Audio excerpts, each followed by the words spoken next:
বাংলাদেশ সহ বিশ্বের ৭৫টি দেশের জন্য আমেরিকা হঠাৎ করেই অভিবাসী ভিসা প্রক্রিয়া স্থগিত করতে যাচ্ছে। কিন্তু প্রশ্ন হলো, হঠাৎ কেন এই সিদ্ধান্ত?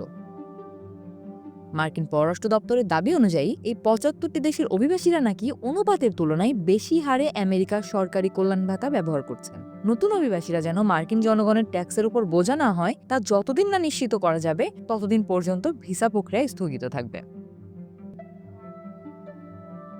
ক্ষমতায় ফেরার পর থেকেই ডোনাল্ড ট্রাম্প আবারও কঠোর অভিবাসন নীতি গ্রহণ করেছেন।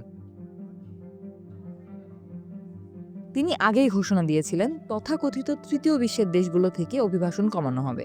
বিশেষ করে গত নভেম্বরে এক আফগান নাগরিকের গুলিতে ন্যাশনাল গার্ড সদস্য নিহত হওয়ার ঘটনার পর থেকেই ট্রাম্প প্রশাসন অভিবাসনকে জাতীয় নিরাপত্তার বিষয় হিসেবে দেখছে। সরকারিভাবে এখনও নির্দিষ্ট করে কোনো দেশের নাম প্রকাশ করেনি মার্কিন পররাষ্ট্র দপ্তর। তবে ফক্স নিউজ যে তালিকা প্রকাশ করেছে সেখানে বাংলাদেশ সহ দক্ষিণ এশিয়ার কয়েকটি দেশ রয়েছে।